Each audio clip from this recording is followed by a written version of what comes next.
Welcome back. You're watching Mirror Now. I'm Faye D'souza. Thank you for joining us. We continue to keep an eye on this massive, groundbreaking, perhaps country-changing, life-changing order that has come from the Supreme Court. A 5-judge bench of the Supreme Court has unanimously decided that being gay in our country is no longer illegal. Now, a lot of people think this is simply about sex, but it's not. It is about the ability of an entire community, perhaps 5% of our population, to live, to work, to go to school, to go to college, to hold hands, to fall in love, to get married, maybe sometime in the future, and to be next of kin to their loved ones. All of this will now stem from the right that the Supreme Court has restored for the rest of us. The ones who have friends and family and children and colleagues who are gay. This means that we are able to realize and wake up tomorrow morning in a country where we are in fact truly equal, where we have the right to equality, the right to life and the right to livelihood. Joining me on the show right now, Devdutt Pattanaik, acclaimed author and someone who has researched and understood ancient India and historic India better than anyone else I have ever met. Mr. Pattanaik, first of all, congratulations. You've been part of the battle in a most extraordinary fashion from a research and a history and a mythology point of view. Normally people who quote, Sanskar and Indian history are on the other side of that argument. So you've really been a strength in this whole thing. Someone who's researching ancient India, but for modern India, do you see this as a path-breaking moment? Yes, I do. I think this is a moment in Indian history when a large portion of India is finally independent. It's Independence Day for the LGBTQ community. It's something that we don't realize because in 1947, 15th August, when you got independence, it did not liberate the LGBTQ community. They remained invisible. They remained not acknowledged that they are equal citizens in our country and they have equal rights as per the Constitution. And now the Supreme Court has said very clearly that everybody has equal rights, including the LGBT community. And for me, this is a great moment because it means, for me personally, it is a return to values that are traditionally Indian and a rejection of old, outdated, colonial laws which were written by the guy Macaulay, whom everybody seems to hate, but somehow he seems to love this law. I must tell you this, the RSS has put out their response, and their response is that while we agree with the Supreme Court, and one thanks them for their agreement with the Supreme Court, but they agree with the Supreme Court that this should not be illegal. They don't support it and they believe that there should be treatment for people who are LGBTQ. So here we have the Supreme Court on one hand saying very clearly that there is nothing unnatural with being gay or lesbian or bisexual or transgender, but there will still be people holding on to this view. I want your response to this quote that has come in from the RSS. Well, I think RSS is a very, very large organization. There are wise people in the RSS, there are unwise people in the RSS. Just as there are wise people amongst communists and unwise people amongst communists. There are wise people in the church and unwise people in the church. Wise people in the Islamic community and amongst Muslims, and there are unwise people. Wisdom and lack of wisdom has nothing to do with the organization you belong to. A group of people come together and write a document and say this is the statement. It's never like that. So we should be very careful of these kind of documentation. Also, our level of education of everybody is not very high. And everybody has their own assumptions. There are many people in the world who believe celibacy is unnatural. Many people believe that if you're celibate and you don't produce children, it's a sin. In ancient Indian tradition, when sages would not get married and produce children, the gods would come down upon them saying that you have not repaid the debt to ancestors. Pitra rin. The same sin that gay people are told that if shadi nahi karoge, to bachcha nahi paida karoge, to fir tumhe paap lagega. But celibate people also do the same thing. So, for many people, celibacy is unnatural. For some people, homosexuality is unnatural. Diversity, we should allow different people to have different opinions, but when it comes to the state of India, it's very clear. The state of India says we have created an ecosystem where everybody is allowed to live their life to the fullest. And I think we live in a modern world. Everybody is entitled to their opinions. It's like different clothes that we wear. Some like saffron, some like green, some like to walk around without clothes. India is a diverse country. Very well put. I like your choice of colors, saffron and green. My question to you is this. There were enough people who until now argued the whole point of sanskar.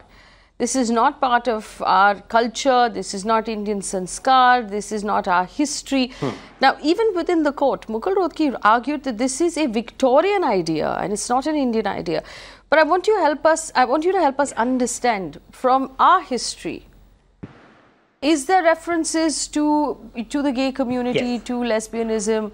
Were they accepted references? How did India treat the LGBTQ community in ancient times? Okay, so in English, when we say genders, we always talk about male gender and female gender. But traditionally in India, from Vedic times, there were never two genders. There were always three genders: Nar, Nari, or Napunsak. So Napunsak is a catch-all phrase for those people who are neither male nor female. Now, normally we use this word in a very simple way, ki wo chakka hai ya hijda hai, but it is a very nuanced and complex word. It means men who don't behave like men, women who don't behave like women, which means a woman who's attracted to a woman. Now, conventionally people said men are men because they are attracted to women. Women are women who are attracted to men. So any man who would be attracted to a man would fall in the Napunsak category. Any woman who would be attracted to a woman would be called in Napunsak. So Napunsak became a very clear category. You find this in the Vedas. There's always reference to three genders, three types of people, the queer gender. And there are over 50 words in Sanskrit, Pali, Prakrit, Tamil, which describe different kinds of queer people. So it's a very, now we have only LGBTQ, so five words, and some have I and D, but ancient India had 50 words for queer people. So, the fact that you have a vocabulary for queer people shows that the culture had queer people. Now that's first to remember, first point.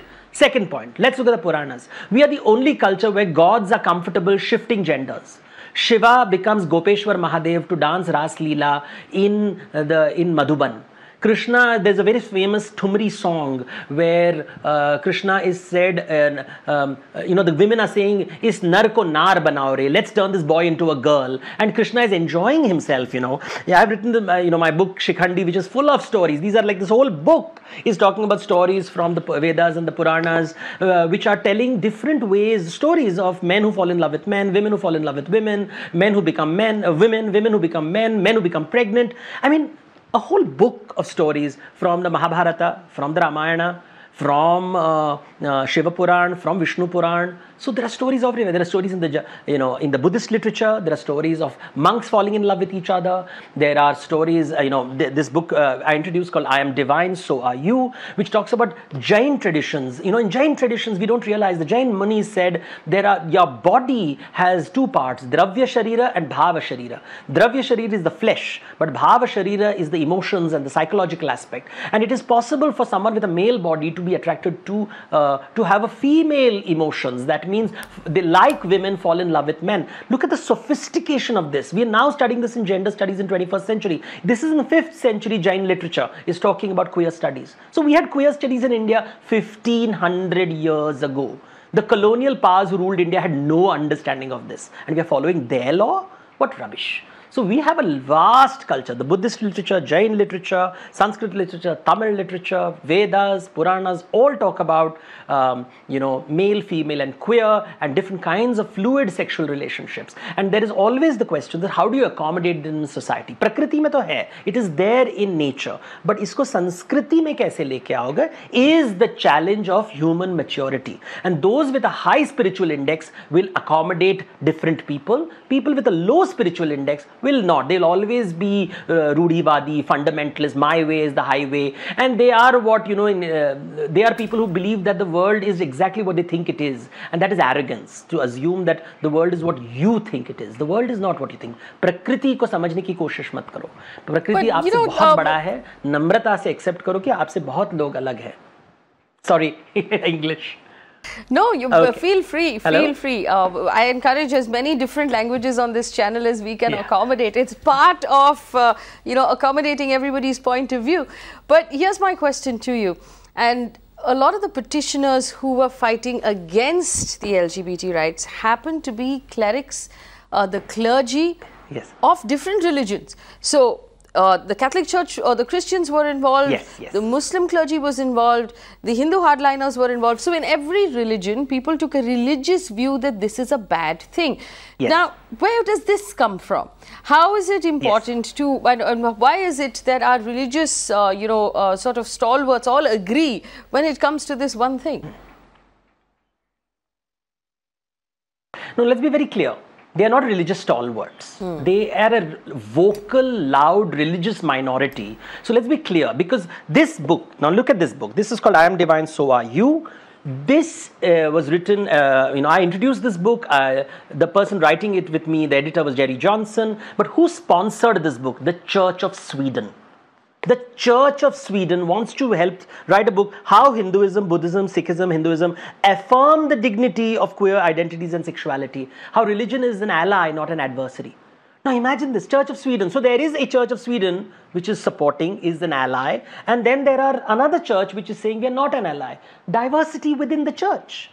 In the same way, there are Islamic countries which are comfortable with queer relations. There are Islamic countries which are not comfortable with queer relations. There are mullahs who are comfortable. There are mullahs who are not comfortable. In the same way, there will be, I know so many Swamijis who are very comfortable with homosexuality. And there are many Swamijis who get terrified at the idea of sex, but don't consider celibacy to be unnatural. Even though I'll give you lots of scriptural references which says that those who do not produce children will go to hell. So, so there is diversity. That is the meaning of diversity. Everybody doesn't have to agree with you. It's okay. I don't need everybody to agree with me. I don't need everybody to approve of me. But I need an ecosystem. Ek samaj chahiye. We need an ecosystem where we can thrive as individuals. And the Supreme Court of India has today extended the boundaries to include more people into an ecosystem where you can live fulfilled lives. And there'll always be people who don't want you to live fulfilled lives. They want you to be unhappy because they're unhappy themselves. Now, I don't consider them stalwarts. Let's not give them so much credit, especially then, if you don't love and you don't accommodate and you're not welcoming, that it means that you suffer from a psychological problem and you have not read enough. Because when you read enough, when you have wisdom, you are only going to be loving and generous. All scriptures say so. Loving and generosity comes from wisdom. And today the Supreme Court has endorsed it, that loving and generosity is what the state of India should be. And we have to, so long as you don't violate other people's rights, you have a right to live a full life. The scriptures say so, the Supreme Court says so, Atmagyan, what is called spiritual index, is about it. So there'll always be people, there'll always be that weird uncle in your family, that weird aunt in your family. You have to love them. They are strange people, they are unhappy people. Nobody has loved them. Na, कि प्यार नहीं मिला है तो वो प्यार कैसे देंगे? We should always understand that. Look at these people, they're so angry. They have never had a lover holding their hands, of whatever gender, having chai with them, just sharing love. If they had that in their life, they wouldn't be so vicious and wicked. So I love them, we have to love them, because if you don't love them, they'll become even worse. Zahar niklega. So, like Shiva, we have to drink their poison, so that, like Neelakantha, we should drink that poison so that the amrut of happiness comes into everyone's life. Heterosexual, homosexual, bisexual, transgender. We all want to enjoy the amrut of the Republic of India. And there'll always be that halahal which has to be consumed. And these are the halahals. I call them the poison. And they add variety to your life, Otherwise, how can you have debates on television? That is true. How else would we be able to have debates on television? I want to specifically refer to your book, Sham, where you're focusing on Lord Krishna. You use the word androgyny or androgynous fairly, yes, that's the one. I'll allow that this time, where you talk about androgyny, and given all of the stories you just know, absolutely no problem.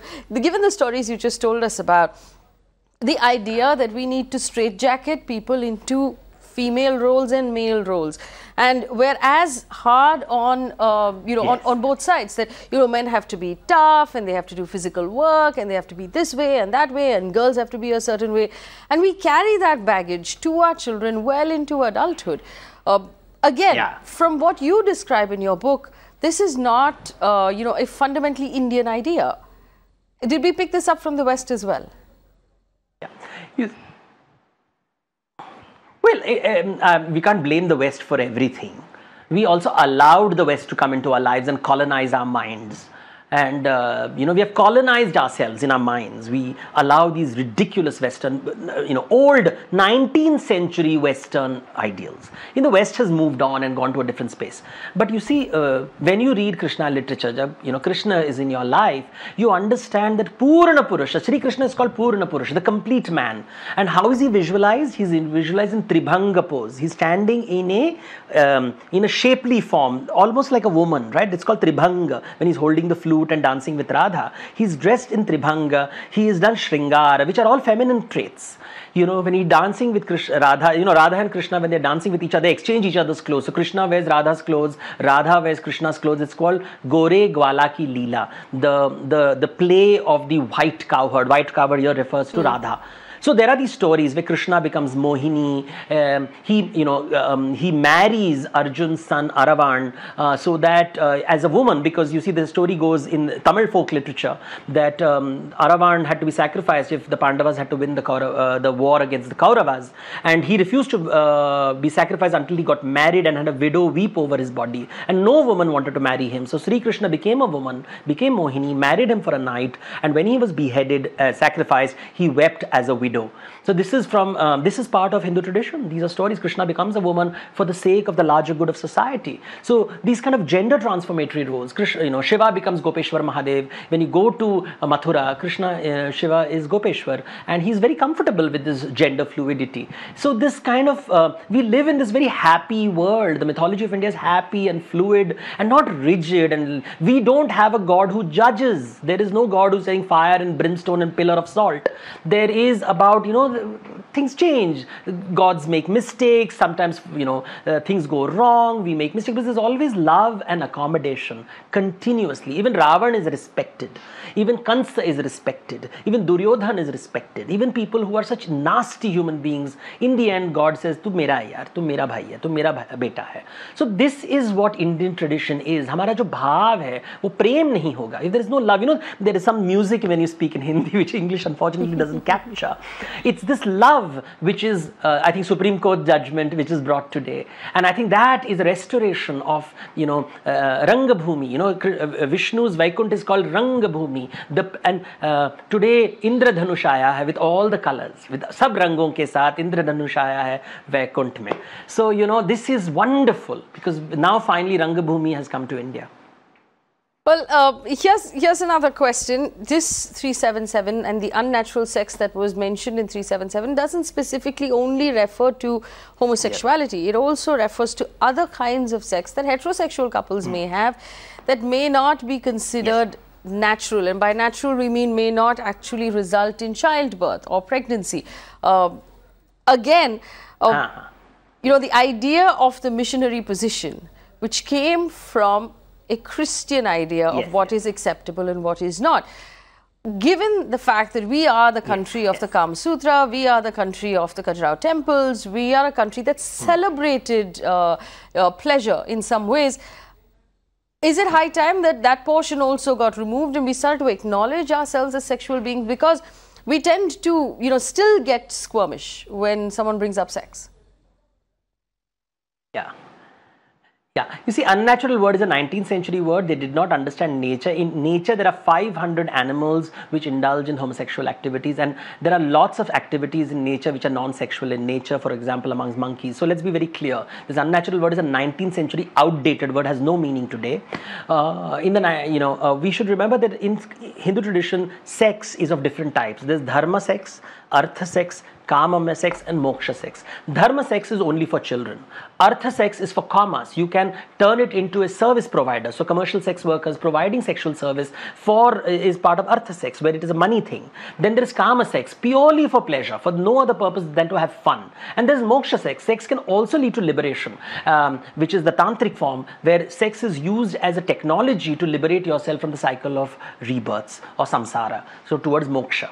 So you see, sex is very complex in Hinduism. Now, this vast definition of sexuality is not contained in this ridiculous colonial, Macaulayan, unnatural word. We have to outgrow it. As I always say, India is much wider than all these silly laws. And life is larger than laws. No? Life is larger than these words. Life is divinity, and divinity cannot be contained in a law book. Mr. Pattanaik, the Justice Chandrachud has actually, in just an opinion, he said it's time to face the closet. And I suppose the idea now, or the next step now, will be to encourage as many people to come out and express themselves. Because the first thing, in fact, that the first observation that the court made was that to not express yourself is likened to death. That if you weren't allowed to be who you truly want to be, denial of self-expression is like death, said Deepak Mishra, the Chief Justice of India. So yes. The next step now would be to encourage as many people to live out this truth, because it's no longer illegal. You can come out and talk about it. You can be who you are without fear, which was also mentioned extensively in the judgment today. What do you think needs to be done next to encourage people to come out and talk about it? I think people need to discover their ability to love. If they don't, what is love? Love is allowing people around you to be themselves. That is all love is. So it is really a moment of spiritual growth, because in your heart you have the capability of loving people who are different from you, who think differently from you. And I think the Supreme Court has given an opportunity for us to accept people who are different from us. So maybe your brother, maybe your sister, maybe your nephew, maybe your niece, your son, your daughter, maybe your father and mother, your grandfather and grandmother have stories that they cannot tell anyone. Are you going to open up your heart to a level where you will allow people to be honest with you, or will we always have people around you who pretend around you? You know, we have to now, it is a personal journey towards, I think, wisdom. And organization, corporates, are they willing to open themselves? You know, government, is it willing to allow people to be different? I know government organizations which support transgenders, lots of small government organizations are supporting transgenders, they are giving them jobs. Would you allow a CEO, as in America, and you have to say that, you know, I'm a gay person and I have a lover, or a lesbian lady saying that, you know, I have a lover, or I don't have a lover, I have many lovers. Different kinds of stories will emerge. Are you worthy of honesty is the question now. Because if you're worthy of honesty, people will open the closet and come out and present themselves to you. Or will you live a life where everybody around you is pretending and hidden in a closet? I think that's a conversation we have to have with ourselves. Do we make ourselves worthy of other people's truth? Do we make ourselves worthy of other people's truth? Very beautifully put, Mr.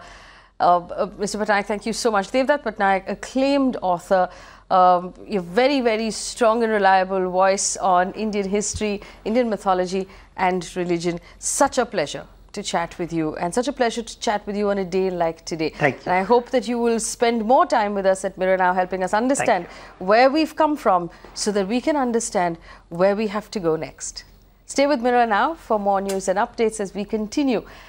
We've rebranded the channel Pride Now today as we continue to celebrate what can only be described as a landmark judgment, where so many people in our country have been given basic equality and the basic right to live. Thanks for watching.